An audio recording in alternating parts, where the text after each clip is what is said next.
Мой вопрос министру энергетики и представителям компаний «Казмунай» и «Казахгаз». Национальные компании имеют преимущественное право получать участки недр в пользование. И это логично. Но на сегодняшний день компания «Казмунайгаз» получила еще в 2018 году 17 участков, компания «Казахгаз» получила 18 участков, вкупе на две компании 35 участков, и они на сегодня стоят в замороженном состоянии. Ничего вы с ними не делаете.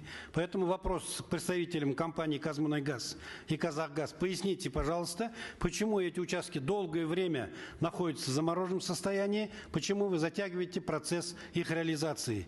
Не напоминает ли эта ситуация нам басню про собаку на сене? И вопрос министру энергетики. Какие меры вы принимаете в связи с этой ситуацией и рассматриваете ли вопрос отмены права недропользования по таким участкам? И, Альберт Павлович, сразу хочу предложение сделать к блоку рекомендаций. В блок совместных мероприятий Министерства энергетики с государственными органами по реализации сегодняшних рекомендаций предлагаю включить рекомендацию по дальнейшему совершенствованию механизма обеспечения фермеров удешевленным топливом для весенне-полевых и уборочных работ, уделив при этом главное внимание своевременности и полной поставке объема поставок. Спасибо. Рахмет. Казмунайгаз Асхат Галимович. По участкам. Да, по участкам вопрос правильный, он имел место быть. Была проведена соответствующая работа, как раз вот во главе с Едиль Терекбаевичем изменения внесли в Кодекс о недрах и недропользовании. Теперь это приоритетное право сохраняется только оно для переговоров. Если 3 года в программу управления государственных недр внесен участок, и Казмунайгаз его заявил и не заключил контракт на недропользование с Министерством энергетики, автоматом теряется преимущественное право и выносится на аукцион.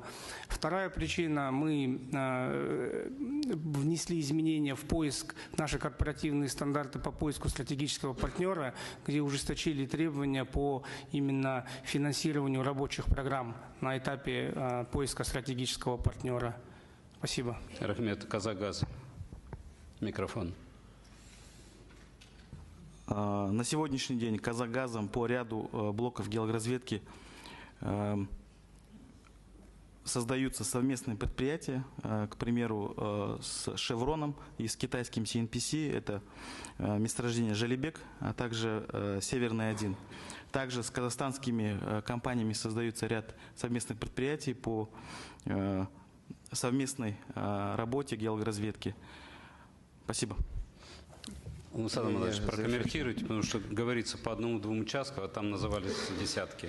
Да, ну действительно, 19 участков у Казмунайгаза, 18 у Казмунайгаза, 19 зарезервировано за Казахгазом. Но сказать, что они ничего не делают, тоже нельзя. То есть 2 контракта на недропользование заключены в 2024 году, 1 контракт Казмунайгазом и 2 контракта Казахгазом. То есть приступили к работам. Но динамика не заслуживает, вот, в смысле, может быть и гораздо более эффективной. Меры уже озвучены.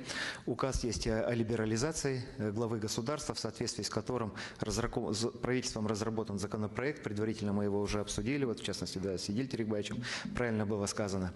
Если в течение 3 лет меры не будут приняты, данные участки будут изыматься и передаваться на аукцион. То есть уже решение правительства принято соответствующее.